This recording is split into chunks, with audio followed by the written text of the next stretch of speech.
২৪-এর গণ অভ্যুত্থানে জানখারপুলে আনাজ সহ ৬ জনকে হত্যার ঘটনায় মানবতাবিরোধী অপরাধের মামলায় সাবেক ডিএমপি কমিশনার হাবিবুর রহমান সহ ৩ আসামিকে মৃত্যুদণ্ডাদেশ দিয়েছেন ট্রাইব্যুনাল ১।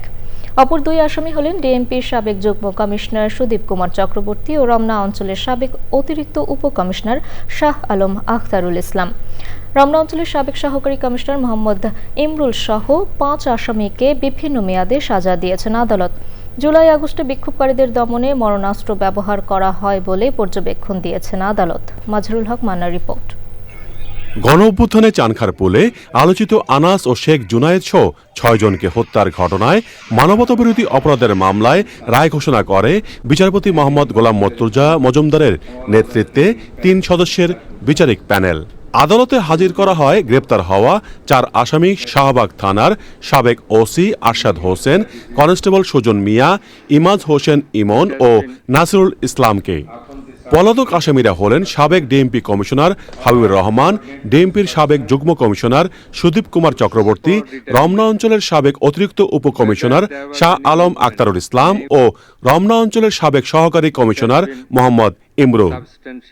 দুপুর ১১টা ৫০ রায় ঘোষণা শুরু হয়। প্রথমেই মামলার বিষয়ে পর্যবেক্ষণ দেন আদালত।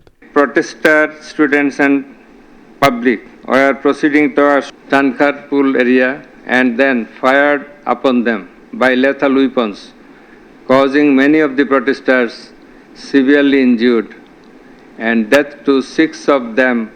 প্রায় ২ ঘন্টা ধরে দেওয়া রায়ে সাবেক ডিএমপি কমিশনার হাবিবুর রহমান সহ ৮ পুলিশ সদস্যের বিষয়ে সিদ্ধান্ত জানান tribunal ১। DMP commissioner Habibur Rahman, joint commissioner Sudip Kumar Chakraborty and additional deputy commissioner of police Shah Alam MD Akhtarul Islam absconding. Each of them is hereby awarded a single sentence of death.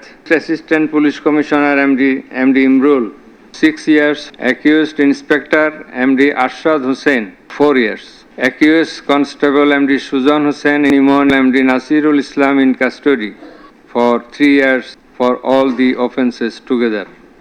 আইন অনুযায়ী ট্রাইব্যুনালে দেওয়া রায়ের বিরুদ্ধে সর্বোচ্চ আদালতে আপিল করার জন্য ৩০ দিন সময় পাবেন আসামিরা। তবে পলাতক আসামিদের আবেদন করতে হলে বিচারিক আদালতে আত্মসমর্পণ করে আপিল করতে হবে। মাজহারুল হক মান্না, চ্যানেল আই, ঢাকা।